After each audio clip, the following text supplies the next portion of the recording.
Hello everybody, welcome back to Learning the Acoustic Guitar, part 33, Maximizing Dexterity.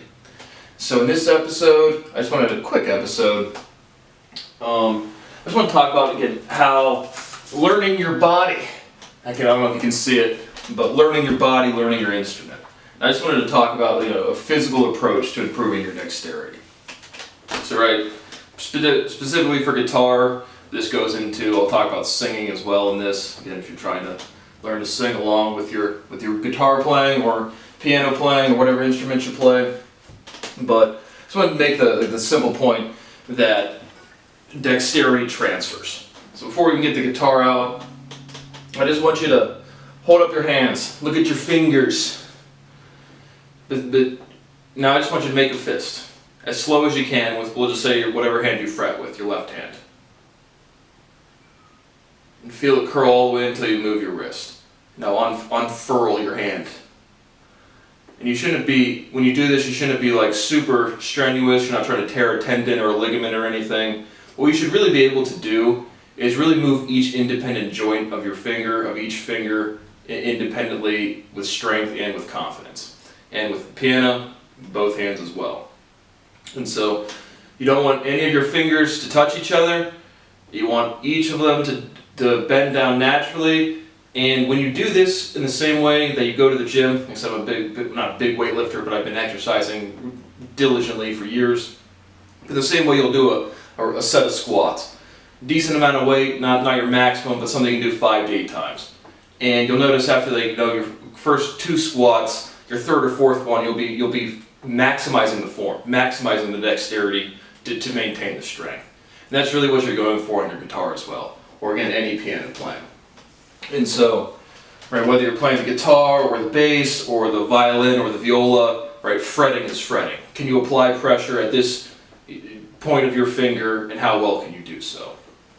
Like I said, talk about maximizing dexterity, not just even for musical instruments, because a lot of Aboriginal or native peoples of lands who don't really wear shoes, they have that naturally done with their toes. I consider myself a very casual outdoorsman, meaning I like to go on hikes, like small hikes, like to go camping, go climb Mount Everest, or go do some grueling hike. Absolutely fuck no.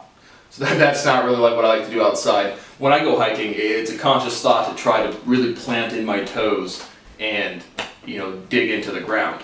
Now my dexterity on my toes are a lot less than my dexterity on my hands. But you can see that with people who lose their arms, who can still play guitar or play piano, but play stringed instruments with literally their toes. And so whether you're exercising, playing guitar, if you learn your body and you have maximum dexterity in your hands, well then it's a lot easier to practice with your metronome, right? Just take just the major scale pattern. I'm writing a piece right now, probably be out a couple days. I'm getting a new camera, so this might be a couple more videos on this camera. But I got a 4K camera that records for up to an hour, Panasonic, I don't know, about $1,000. So hopefully it'll see if I think the resolution quality on these videos has been fine. There's been 414 YouTube videos. So shout out to my Canon EOS Rebel T6 camera, starter level. You've done me well, Canon. But back to the guitar lesson, we put on our metronome. We're just taking the major scale pattern, and when you're playing through,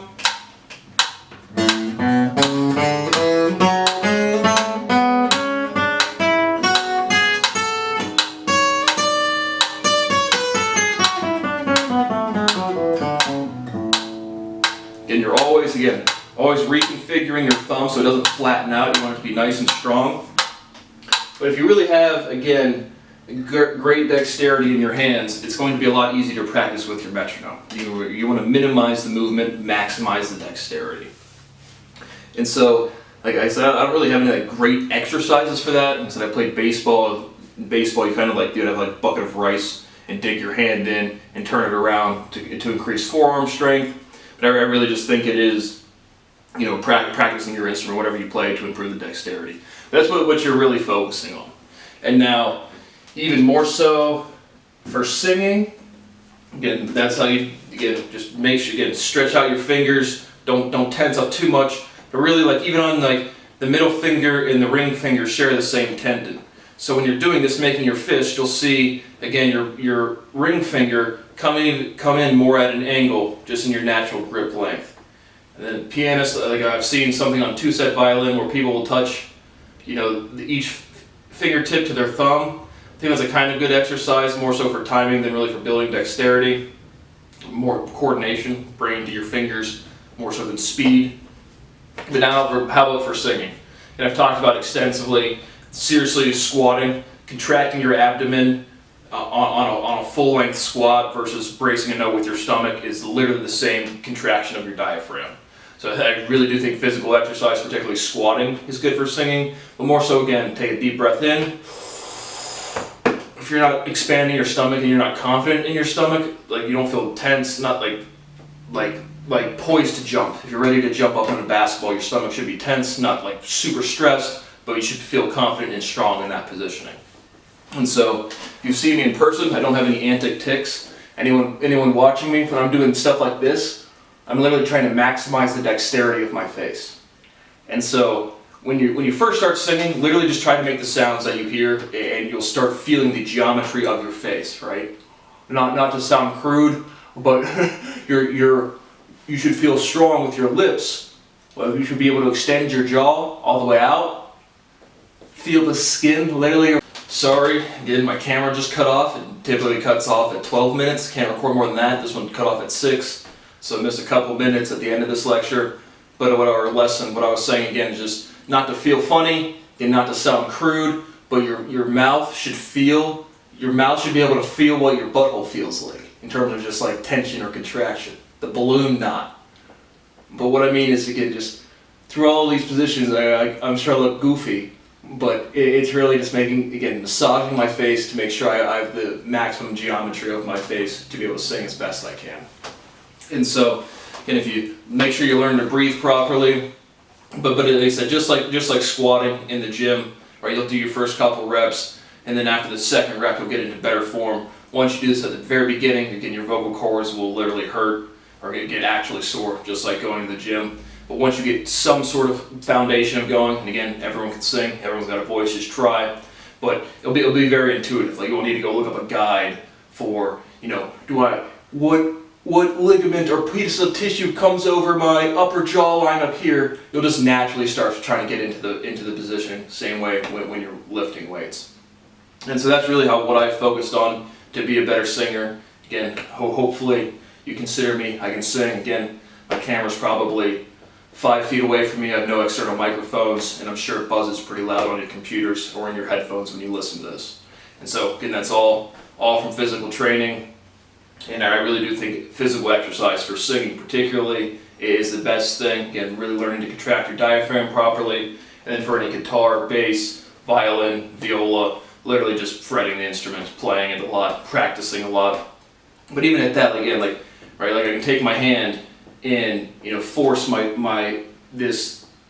my fingernail is, I can force that joint up a little bit more. So then you can always just do stuff like this to again increase the dexterity of your hand. And so exercise and bracing your abdomen for singing, and then again just massaging, lightly massaging, some tension but not overly stressing yourself, and again making sure, right, when your ring finger comes in at a different angle, just learning about the natural geometry of your hand and practicing with your metronome will maximize your dexterity. So again, sorry if I repeated something. I have no idea why my camera cut off after 6 minutes on this video. So hope you learned something, and I definitely think that's how I've progressed my voice to be able to sing, if you think I can sing. So, thank you for watching Learning the Acoustic Guitar Part 33, Maximizing Dexterity.